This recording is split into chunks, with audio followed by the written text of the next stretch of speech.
Hi, I'm Doug Horchak, and you're listening to Verse by Verse.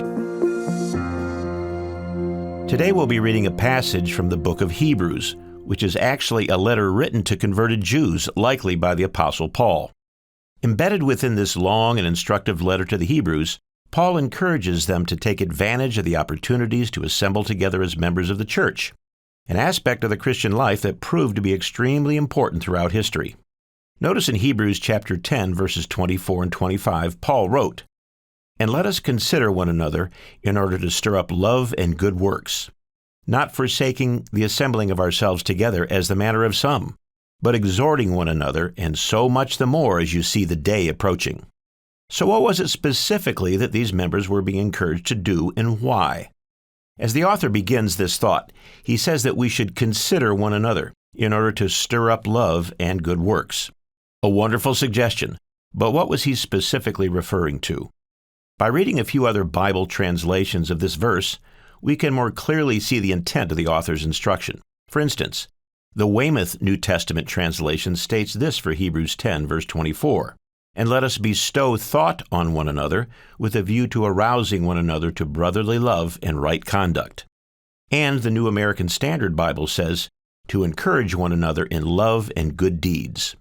So we see that the brethren being encouraged to assemble together in fellowship was seen as an expression of love, encouraging each other to live a fruitful Christian life. Then in verse 25, he begins by discussing a more specific concern, the fact that some in the church were forsaking, or as other translations put it, neglecting the assembling of God's people together. He was concerned that some members were, quite honestly, finding it much too easy to simply not be together in fellowship with God's people. Possibly Paul was referring to some members not attending or meeting together on the weekly Sabbath as the Scripture teaches. Or maybe he was talking about any number of occasions when members were not taking advantage of the great blessing of fellowship and spending time with their fellow brethren. We simply don't know for sure. However, he continues further in this verse by stating, "But exhorting one another, and so much the more as you see the day approaching." When we consider all that Paul is asking of these members, he clearly wanted them to also think about the future and the difficult times ahead, emphasizing the importance of God's people staying spiritually and socially connected with one another, particularly during troubled times, or as he put it, as you see the day approaching. There is no doubt that term, the day, that Paul was referring to, the anticipated return of Jesus Christ, is much closer today for all of us than it was over 1900 years ago for the early church.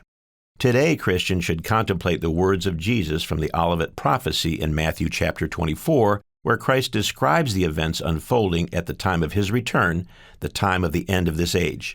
Given the times we are living in, as Christians, we need all the support and encouragement we can get, and I'm sure we would all agree with that, especially from people of like mind with the same beliefs and convictions that we have. By worshiping together on the weekly Sabbath, we can encourage one another in our Christian journey.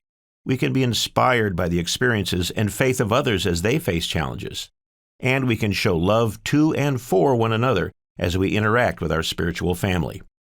Both human experience coupled with Paul's advice to the church goes to illustrate the need that we human beings have for being and staying connected. As we consider these words of God's apostle in Hebrews chapter 10, we would be wise to remember just how valuable meeting with and staying connected to brethren in the church really is, our spiritual family that has a common goal and mission to accomplish. Verse by Verse is a companion podcast to the Daily Bible Verse blog, which you can find on the Life, Hope, and Truth Learning Center. Check out the show notes for more.